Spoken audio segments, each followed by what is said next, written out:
To me, it was just like, I feel like we're just going in two different directions. And he agreed.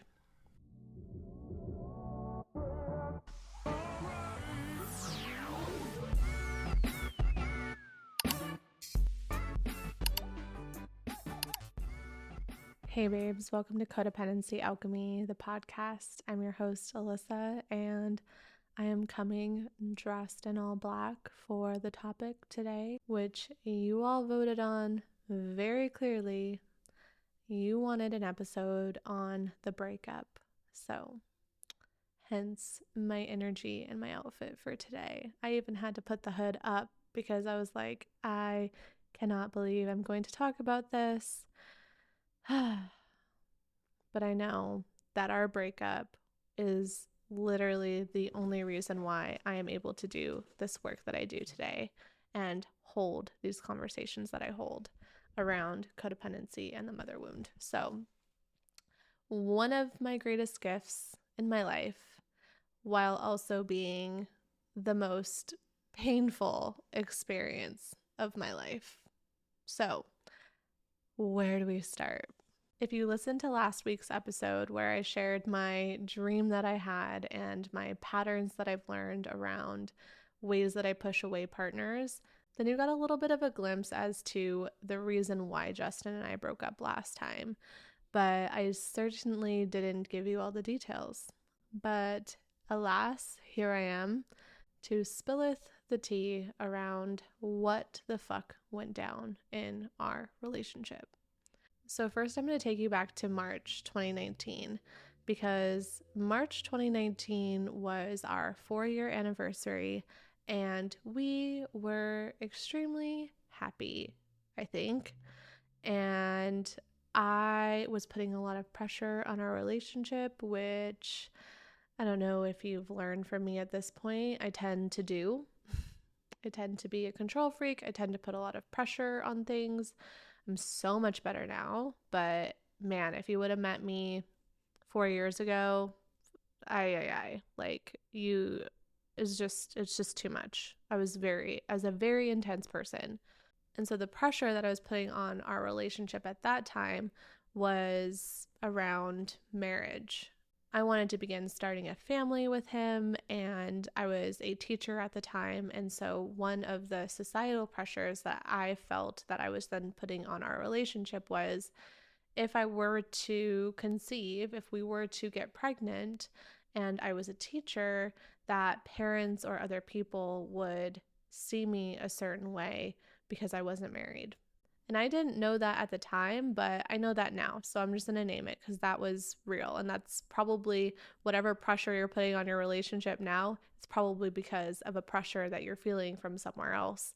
And then you're projecting it onto your relationship. So I'm just saying, maybe bring some curiosity around that because that has mostly been true for everything I'm putting pressure on my relationship for. So with that being said, I was putting a lot of pressure on us needing to get married, and Justin was not feeling like that was the route that he wanted to go. And so in true unresolved trauma Alyssa fashion, I found a way to manipulate the situation. I am so fucking cringy. It is like making me crawl out of my skin talking about this, you guys. So I decided to manipulate the situation. I'm using language that may be triggering to some people, but I'm saying it because I needed to see it for what it was in order for me to start making change. If it's triggering or activating for you, I trust your sovereignty and autonomy and ability to know like what is for you and what is not for you. So take care of yourself however you need to while listening to me talk about manipulation and patterns and tendencies that I was doing. But this is what was true for me. And I needed to see it like this in order to make radical change and take ownership. Because at the time, I didn't know what I was doing was manipulative. I didn't know that I was projecting pressures that I had felt from society onto our relationship. I was completely oblivious to what it was that I was doing. And some of you out there might be as well. So I'm just going to speak very bluntly to it because it's been extremely supportive for me to take ownership and responsibility and like take my power back and actually begin to experience a healthy relationship. So I guess I felt the need to add that little disclaimer for whatever reason. So where were we? Back to where I probably was covertly manipulating our anniversary. I bought myself my own ring because he was like, I don't want to buy a ring. Rings are silly. They cost so much money. I'd rather spend money on something else, which all makes sense. Totally valid. But I took that as, you don't want to buy the ring, so I'll buy the ring. So I bought myself a ring. It wasn't like anything crazy, but I bought myself a ring and I was like, okay, we're going to have this ceremony and it's just going to be a spiritual ceremony and it's just going to be the two of us. We're not going to do it like, we're not going to get ordained. We're not going to go get legally married, but we're going to have this little ceremony, just him and I. Again, like, I don't know what I was trying to prove to who. Like, it was something that I could use as a way to basically help me be perceived in a positive light. If someone were to ask like, oh, are you married? I could be like, oh yeah, we're not legally married, but we had this like ceremony, you know, like, just, are you crawling out of your skin? Are you cringing for me? Because like I could vomit right now. So we did that. Justin couldn't be more removed from the situation. Like, I wanted to record it. I wanted to have like all this documentation, and he was very much like not in it. Like, he was there, he was present, he wrote on the piece of paper that I wrote on, he signed it, I signed it, but he was being forced. Let's just say that. I was forcing him, just like I had done for the last 4 years and many more facets, forcing him to do something that he didn't want to actually do because it was going to make me feel better and because it was meeting a need of mine. Never asking, how can we do this together in a way that feels good and supportive for both of us? No. Wasn't doing that. I was just like, this is what feels good for me. You're going to do it. So we do that. That's March 2019. I have a ring. We went out to a nice dinner. And I wish I still had that paper. But I think that paper, we called it Soul Union. We named it like Soul Union at the top. And we both like wrote like how we were going to show up for each other and what we were going to, like, how we were going to honor one another in our relationship.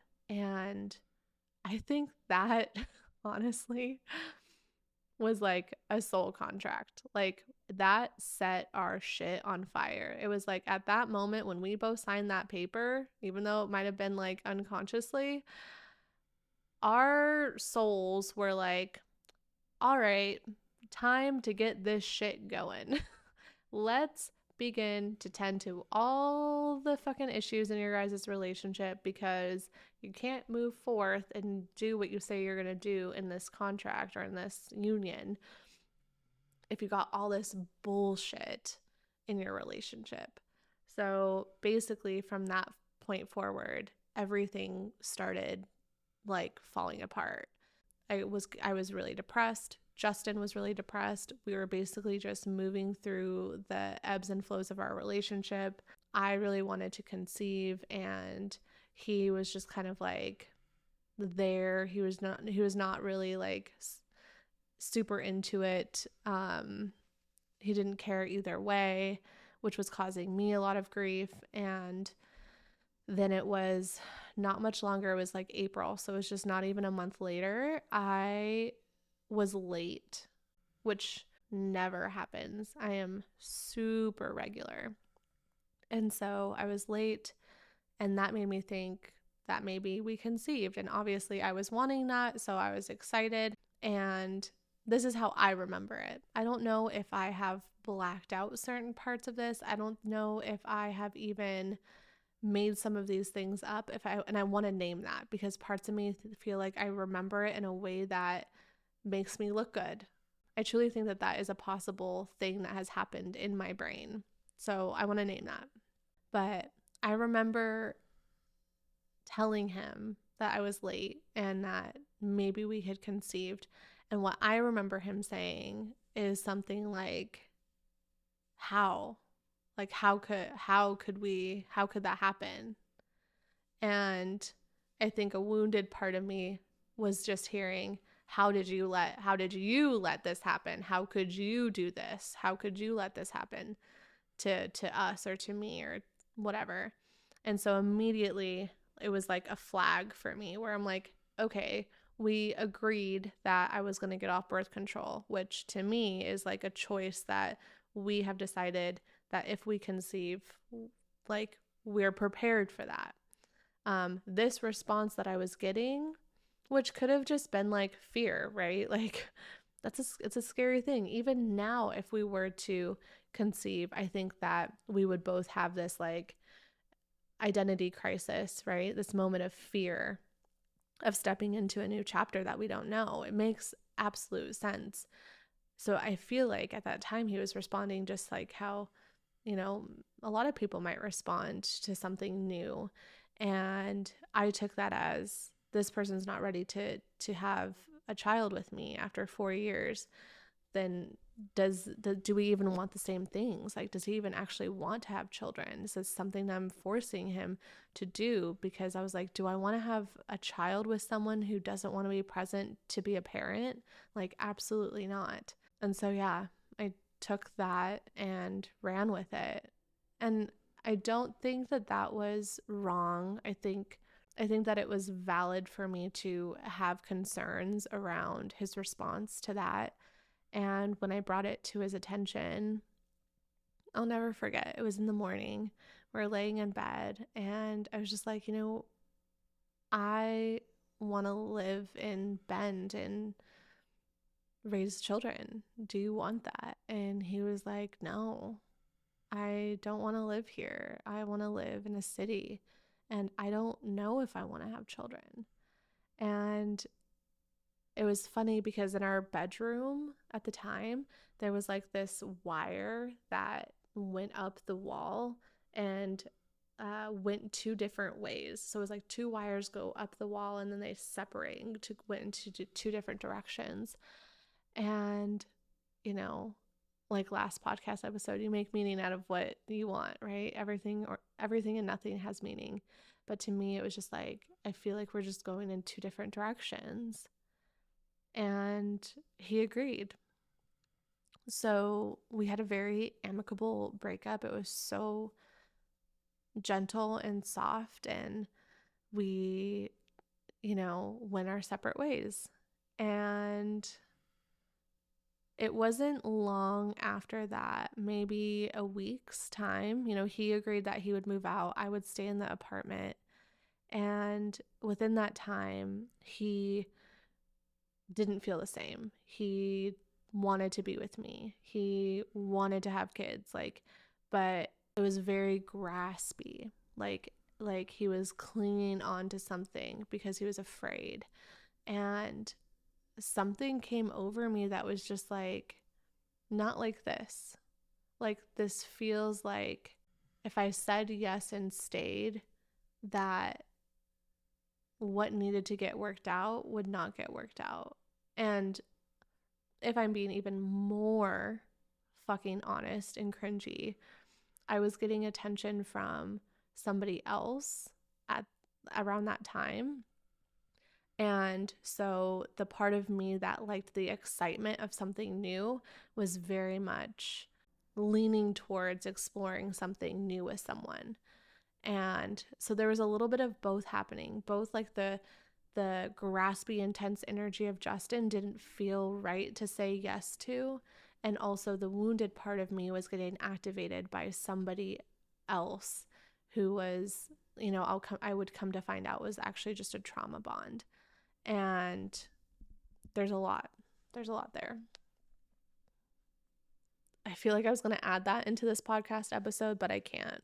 I just can't. That's too much for one episode. So I will note to talk about that situation if you guys want, but not talking about it here. But the trauma bond was a huge healing experience for me in and of itself.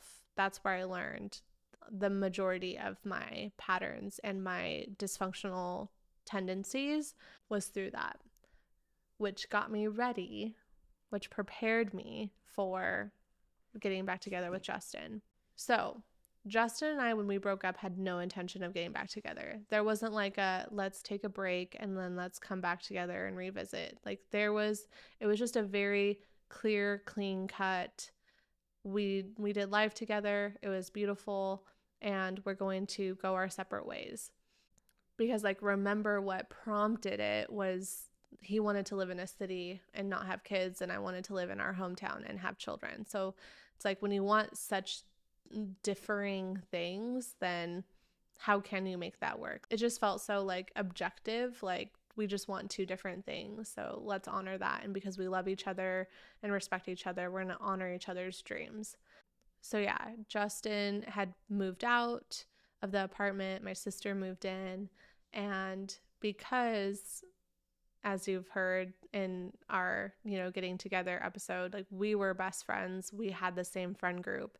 And so, as you can imagine, because we were in the same friend group, we would see each other, we would run into each other. It wasn't uncommon for us to potentially be at the same place at the same time. And before we had broken up, we had actually bought plane tickets to go down to San Diego to see some of our friends.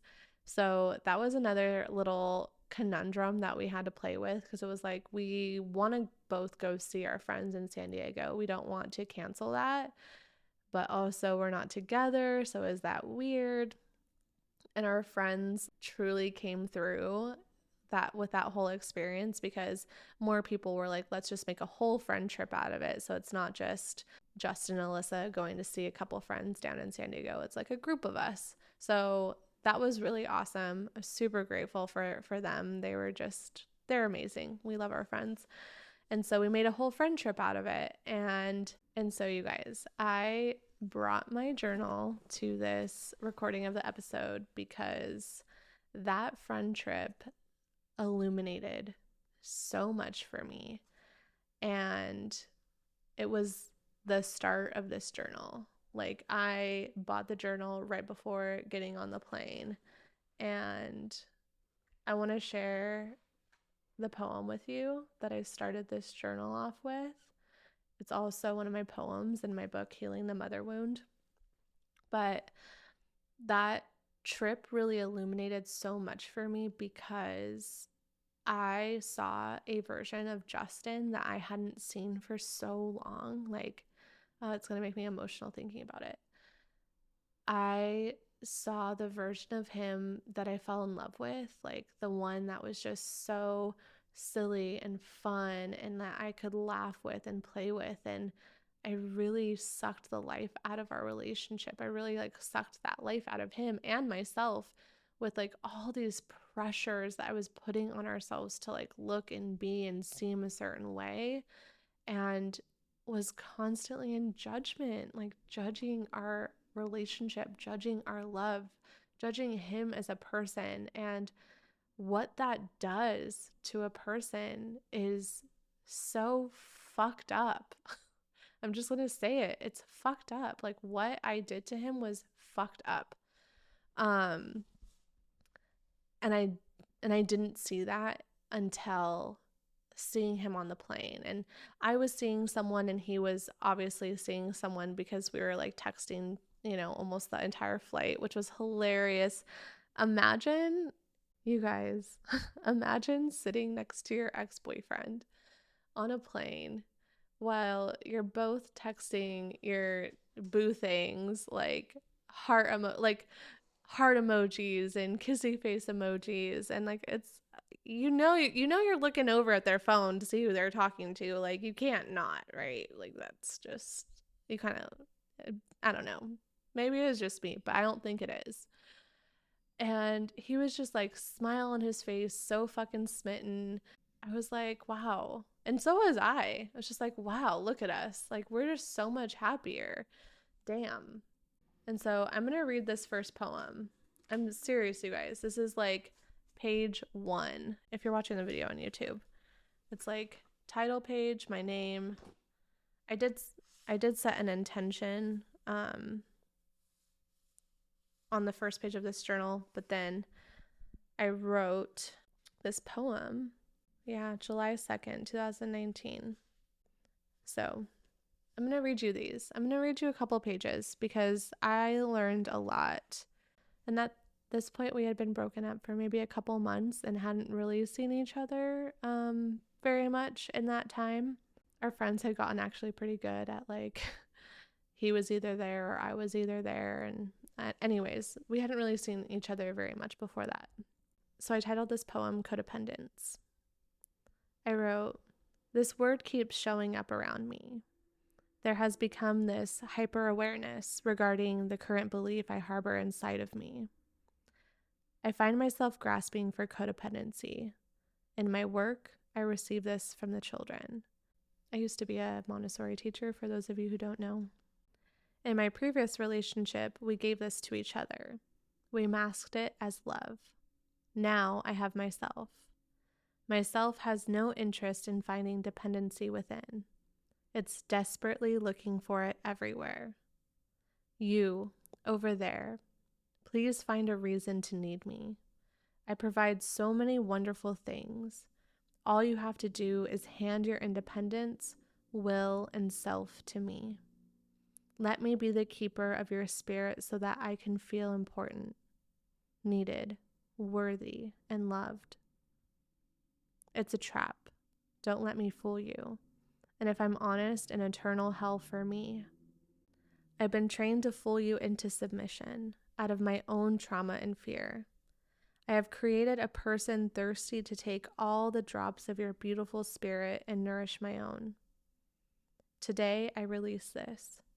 What's yours is yours, what's mine is mine. I am willing and able to leave this person with all the traps behind. She no longer serves me or the person I am becoming. Letting go of codependency allows me to fill myself up with the drops of my own soul. Your drops were never enough because they weren't meant for me. They were meant for you. I'm sorry for stealing your drops. I had believed, truly believed, that they were meant for me, that I needed them.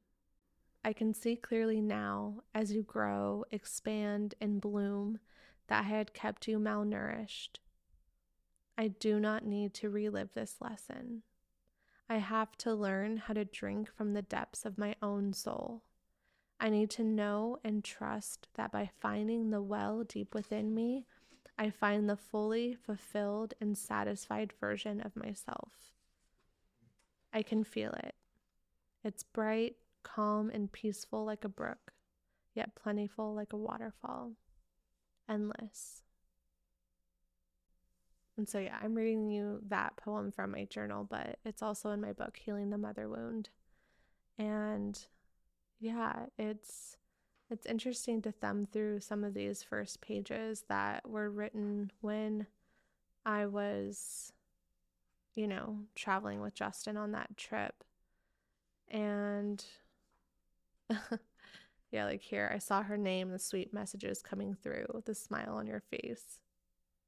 Deep down, I want this for you just as much as I want it for me. My ego still wanted to push through and cause me grief and pain. Oh gosh. Yeah, it was hard. That was a hard trip, but it definitely set me on the path of learning more about what codependency was. Like I said in that poem, like I was seeing it everywhere and I didn't know anything about it. I didn't know what it was, but when I was looking it up, I was like, fuck it, me. Like that is me. I do those things. And that was super, super helpful for me to begin to unravel, uncover, and tend to my unresolved trauma that quite honestly, I thought I did. Like I was like, I forgive my parents. I have a great relationship with my parents. I've done so much healing around the abuse that took place. But I didn't realize how much was still left undone. I didn't know how much was still like rooted deep, deep in me, like how much needed to be pulled up through the soil. And so, yeah, it was a beautiful mirror at that time. And over the next few months, I basically would go through my dark night of the soul, which was fucking longer than a night. It was months and months of darkness and sadness and being in a tumultuous situationship with someone who was continuously a mirror for me as well. And every time I saw Justin, he was like fucking the happiest, like loudest, biggest, like he just looked like a ball of sunshine. And I was like my fucking outfit right now. I mean, I still live in this type of outfit. Like I wear all black all the time. Like I was the Grim Reaper and Justin was the freaking sun. And I didn't hate him or loathe him for it. I was so happy for him because I I will always have endless amounts of love for him. Always. I don't care what happens ever. Like I will always have a fountain of love for that man. And so it wasn't like I was upset that he was so happy, but I think that it really set in for me how much of how I was and how I treated him and how I related to our relationship kept me from seeing that in him, right? Like I was the damp blanket over his flame. And quite honestly, I was the damp blanket over my fucking flame too. Like I was just constantly putting us in this place of judgment and comparing ourselves to others or comparing our relationship to others. And like that's why I pressed the marriage and the ring, because since tending to a lot of my unresolved trauma, I don't actually relate to like marriage or needing rings and things like that in the same way. I think they're beautiful. I think they're a beautiful representation of love, and I think they're a beautiful way that we get to celebrate people's love.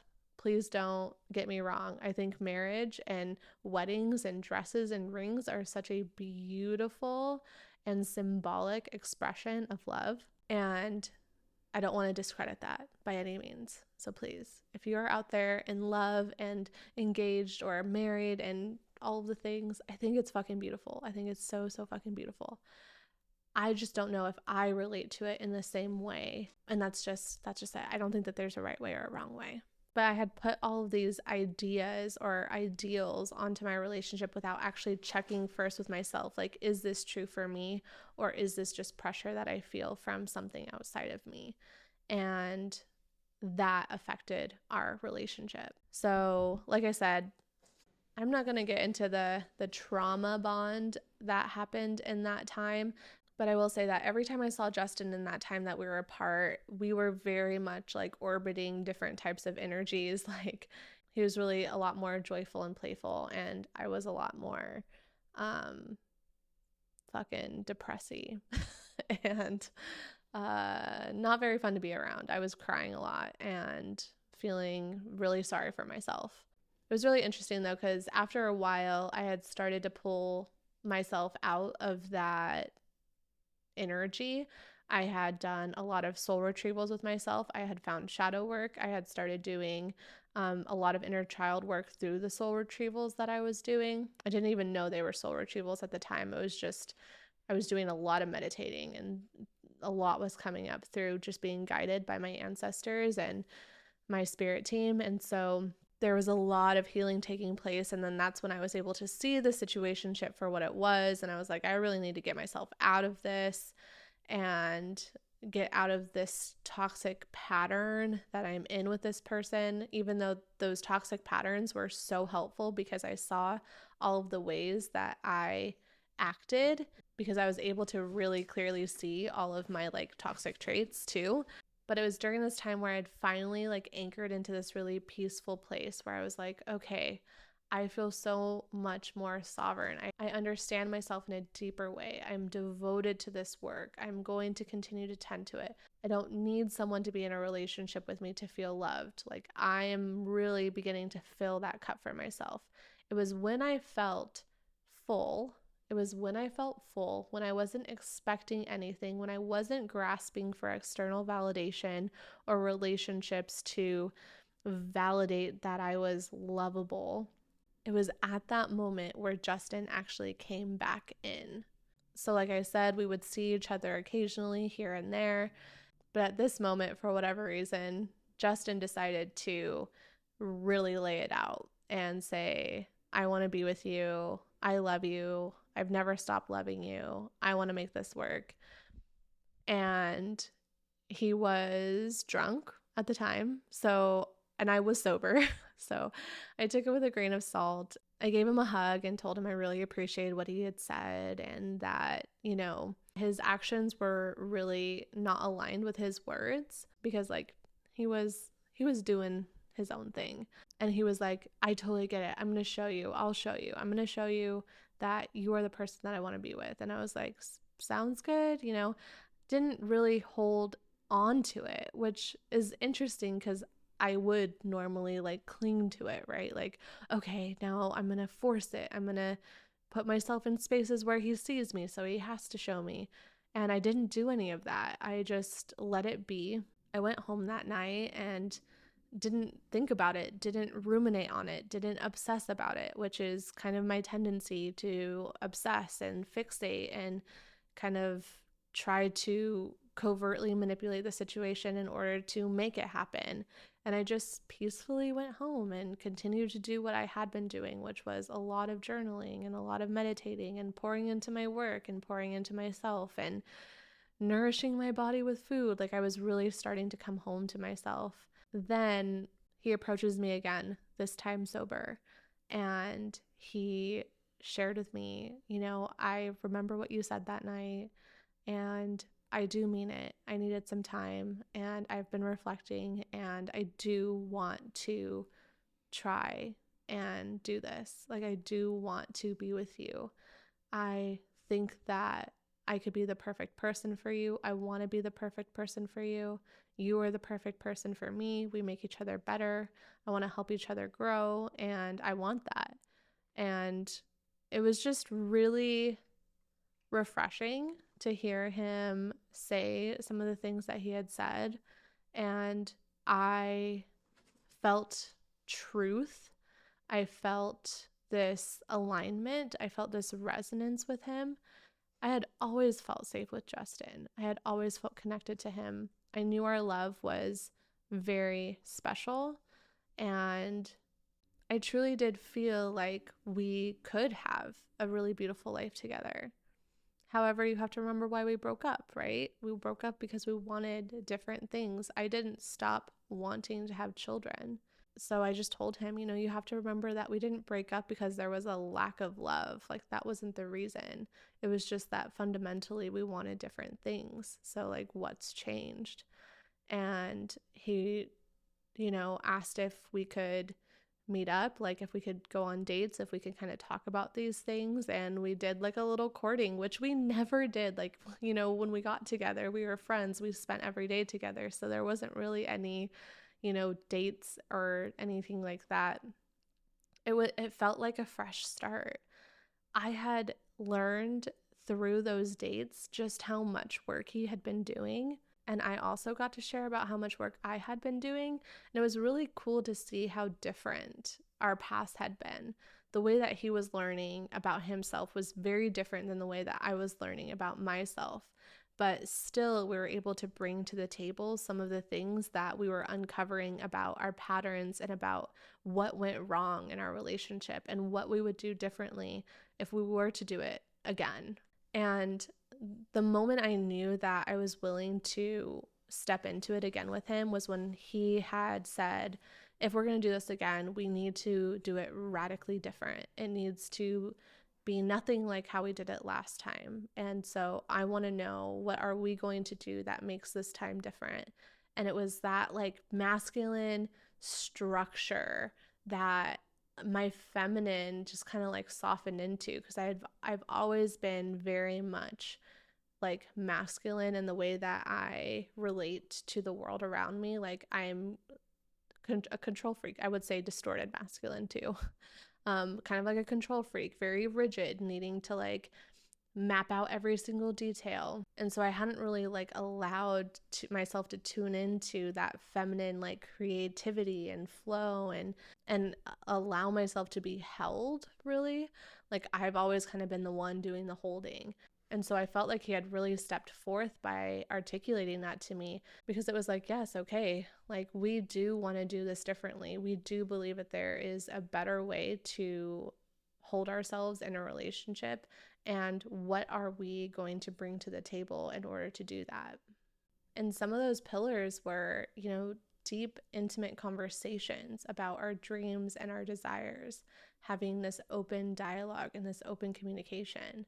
And another piece was like transparency, especially in the beginning. I think it's, especially always, but in the beginning, there was a lot of broken trust, because I had basically immediately upon breaking up got into a relationship with somebody else. And with him, he had like seen a lot of people. And so I kind of constantly had in the back of my head like that maybe there was somebody else at this party that he wanted to get with, or that maybe he had already gotten with. And there was just a lot of insecurities that were coming up for both of us in very different ways. And so that first few months when we got together was, I will call like a shadow period. Our shadow selves were leading the show. Our shadow selves were taking the lead in everything. We were very activated, very triggered by each other.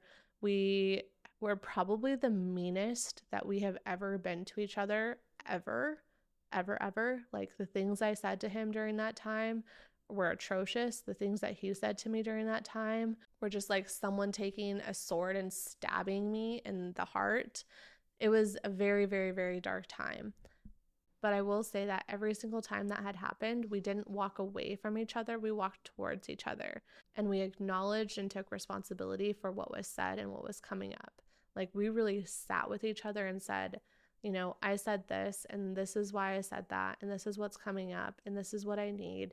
Like it was a lot of transparency. And actually, there was a tool that we really anchored into during that time that I have shared with tons of clients, and it's really supported them as they're healing their relationship with their partners as well. So I'll be doing a bonus podcast episode for Codependency Alchemy in the membership, which you can find on Substack for paid subscribers. It will be a podcast episode going into the tool that Justin and I used to help rebuild trust in the beginning of our relationship, because if we hadn't had that in the beginning, I don't know that we would have been able to move through that first half of our relationship, because it was so triggering and activating for both of us. If we didn't do this and have this tool, I just don't know that we would have built that trust with each other enough to actually soften and be fully in the relationship in a way that was supportive for both of us. If you don't want to miss the bonus episode, make sure that you join our Substack community and the membership, which is $9 a month or $90 for the year. And the membership doesn't only get you private podcast episodes, but you also get 2 virtual meetups, a masterclass, and a group coaching call where we sit on a Zoom room together, face to face, to navigate and heal codependency in our life and our relationships. It is the most favorite thing that I do, because there is nothing like being in a room with you guys and getting to witness you and support you and hear your stories and feel not alone in this shit. Am I right? It's so, so powerful, and I hope to see you guys there. So I want to leave this episode with something I had wrote in my journal literally days. This was on December 15th, 2019. And Justin and I had our first conversation where he had said, when he was sober, he had said that he wanted to explore things, and that's when we started going on dates. That was on December 22nd. So yeah, like I said, days, like a week after I had wrote this. And I want to share it because there's so much power in writing and speaking your truth and the portal it creates for manifestation. And so I wrote, "To the divine, thank you for all you have shown me. Thank you for placing beautiful souls on my path to show me the path that led me back to myself. Thank you for making that path so enticing that I had no other choice but to curiously explore it with wonder. Although the path seemed to lead to nowhere at times, and although it was dark and scary at certain points, I have learned that you will always lead and direct me to exactly where I am meant to go. That sometimes the only way is through the shit. I feel an overwhelming amount of freedom and trust in the unknown for once. There is this knowing that gifts come to me exactly when they are meant to, and I get to rejoice when they end up at my feet and bask in gratitude. I am comfortable in the unknown and also know my worth.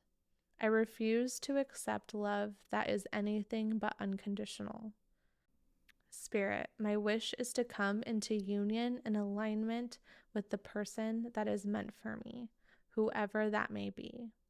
I trust you will make it clear to me. Please align me to the person who is vibrating at the same frequency as me. Thank you for allowing me closure and peace in the ones I love in those connections. I am ready for what is next, and I respect its divine arrival. 7 days later. 7 days later.